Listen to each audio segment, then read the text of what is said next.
नमस्कार दोस्तों, मेरा नाम है ऊधम और आप देख रहे हैं उड़ान मोटिवेशन ब्लॉग। और आपको यहां पर मिलती हैं एजुकेशन और मोटिवेशन की वीडियोज। दोस्तों आइए शुरू करते हैं आज फिर से एक मोटिवेशन वीडियो। दोस्तों ज़िंदगी में इंसान अगर अपना एटीट्यूड पॉजिटिव रखे, अपनी सोच को सकारात्मक रखे, आगे बढ़ने की शक्ति अगर अपने अंदर पैदा कर ले, तो उसके साथ में जो वो चाहता है वो सब हो सकता है। आज मैं इसी बात को एक कहानी के माध्यम से आपको समझाना चाहता हूँ। एक चंदन नाम का व्यक्ति था, वो बिल्कुल अकेला था। उसके माता पिता भी नहीं थे, परिवार में उसका कोई और भी सदस्य नहीं था, लेकिन वो फिर भी हमेशा खुश रहता था और एक रेस्टोरेंट में वो नौकरी करता था। जब भी उससे कोई पूछता था कि चंदन भाई कैसे हो, तो वो हमेशा मुस्कुराता और बोलता कि मैं बहुत ही अच्छा हूँ। अगर मैं थोड़ा और अच्छा होता तो मेरा एक और जुड़वा भाई होता तो और भी ज़्यादा अच्छा रहता।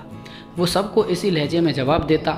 जब भी कोई उससे पूछता कि चंदन भाई कैसे हो, तो वो हंसकर बोलता कि बहुत ही अच्छा हूँ।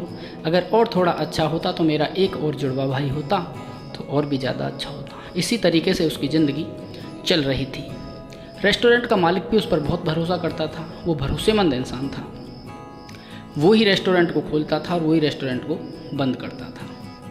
एक दिन ऐसा हुआ कि वो रेस्टोरेंट का जो बैक वाला एक डोर था, दरवाज़ा था लास्ट में, वो उसका लॉक लगाना भूल जाता है और अंदर की तरफ आ जाता है। अंधेरा कुछ हो रहा था, तो वहाँ पर कुछ चोर लूटपाट के उद्देश्य से रेस्टोरेंट के अंदर घुस जाते हैं और चंदन को पकड़ लेते हैं। और चंदन को पकड़ने के बाद में बोलते हैं कि ये जो तिजोरी है, ये एक इलेक्ट्रॉनिक तिजोरी है, इसका तुझे कोड पता होगा, नंबर कोड बोल और हम इसमें से अपना पूरा पैसा निकाल कर ले जाएंगे। क्योंकि वो तो डकैत थे, चोर थे, चोरी करनी थी। चंदन उनको देखकर डर गया। उनके हाथ में पिस्टल भी लगी हुई थी। उन्होंने चंदन को 2-3 चांटे भी मारे। चंदन को कोड तो मालूम था, लेकिन वो डर गया और डरने की वजह से इतनी दहशत में आ गया कि उसके हाथ पैर कांपने लगे। वो बार बार तिजोरी के अंदर गलत कोड डाल रहा था। जैसे ही उसने 2-3 कोड डाले तो वो ब्लॉक हो गया पिन। अब जो चोर थे उनमें से एक को गुस्सा आया और उसने चांटा मारा उसके मुंह पे और बोले कि तू जानबूझ के इसमें गलत कोड डाल रहा है ताकि पैसा हम निकाल कर ना ले जाएं, क्योंकि तू यहाँ का बहुत सबसे ईमानदार और वफादार व्यक्ति है। ऐसा हो ही नहीं सकता कि तुझे इसका नंबर मालूम ना हो। एक दूसरा और चोर क्रोधित हो जाता है और वो गोली चला देता है, हवाई फायर। लेकिन दुर्भाग्यवश वो गोली घूम के चंदन को लग जाती है और चंदन लहूलुहान हो जाता है और बेहोश होकर ज़मीन पर गिर जाता है। ऐसा देखकर चोर डर जाते हैं और वो घबराहट की वजह से वहाँ से निकलकर बाहर चले जाते हैं, भाग जाते हैं। जैसे ही सुबह का टाइम होता है और भी कर्मचारी आते हैं और वो देखते हैं कि चंदन नीचे फर्श पर लहूलुहान पड़ा है। वो उसको तुरंत हॉस्पिटल लेके जाते हैं। 12-14 घंटे तक लगातार उसका ऑपरेशन चलता है, लेकिन आखिरकार चंदन की जान बच जाती है। और डॉक्टर भी इस बात को देखकर बड़े हैरान रहते हैं कि आखिर ये व्यक्ति इतनी गोली और चोट लगने के बाद में बच कैसे गया। जब चंदन को होश आता है तो मालिक उससे मिलने के लिए आता है। उससे मालिक पूछता है कि चंदन कैसे हो। चंदन बोलता है कि सर मैं बहुत ही अच्छा हूँ, अगर और ज़्यादा अच्छा होता तो मेरा एक और जुड़वा भाई होता।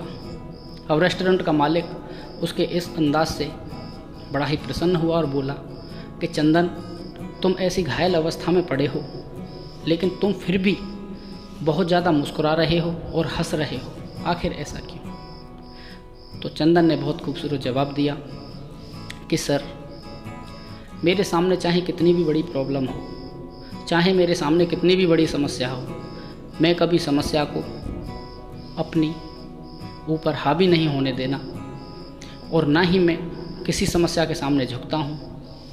आप जब मुझको हॉस्पिटल में लेकर आ रहे थे, मुझे तभी थोड़ा थोड़ा होश आ गया था। डॉक्टर भी मेरी हालत को देखकर घबरा रहे थे, मुझको मालूम था। तभी एक नर्स ने मुझसे पूछा तुमको एलर्जी है क्या? तो मैंने उससे बोला हाँ, जो ये गोली मुझे लगी है मुझे उसी से एलर्जी है। इस बात को देखकर सारे डॉक्टरों का स्टाफ हंस जाता है और उनके अंदर एक अच्छी सी चाहत और मुझे बचाने की उम्मीद जागृत हो जाती है, जो कि मेरी इस हालत को देखकर जो पहले बहुत ज़्यादा घबरा रहे थे, जब मैंने उनको इस अंदाजे से जवाब दिया और उनसे कहा कि मैं जीना चाहता हूँ, मैं मरना नहीं चाहता, मैं अभी ज़िंदा हूँ और मुझे आप बचा लीजिए, तो डॉक्टरों का जो पॉजिटिव एटीट्यूड था वो और भी ज़्यादा पॉजिटिव हो गया, क्योंकि डॉक्टर तो वैसे भी पॉजिटिव ही रहते हैं। तो उनके अंदर उसका ऑपरेशन करने के लिए एक और शक्ति जागृत हो गई, जो उन्होंने मेहनत और प्रयास करके 12-14 घंटे ऑपरेशन करके उसकी जान बचा ली। दोस्तों, हमारे सामने बहुत सारी परिस्थितियाँ आती हैं, बहुत सारी परिस्थितियाँ आती हैं, परेशानियाँ आती हैं, दिक्कतें आती हैं, समय खराब आता है। लेकिन हमको ऐसे समय में अगर भगवान और हम स्वयं उनसे लड़ने की इच्छा शक्ति को जागृत करने की कोशिश करें, उनका डर कर नहीं बल्कि हौसले के साथ में लड़कर मुकाबला करें, क्योंकि डरने से जो वो परेशानियाँ हमारे ऊपर और हावी होगी, अगर हम उसका डटकर हंसकर मुकाबला करेंगे तो शायद वो परेशानी भी छोटी हो जाएगी और जो बुरा वक्त है वो हमारे ऊपर से टल जाएगा, हमें सफलता भी मिलेगी और हम मजबूत भी बन जाएंगे। दोस्तों, आज की कहानी में बस इतना ही। कहानी अच्छी लगी हो तो लाइक कर देना, और अंत में फिर वही बात कि कर जाओ ज़िंदगी में कुछ ऐसा कि आपका बेटा बनना चाहे आपका जैसा। जय हिंद, जय भारत, धन्यवाद।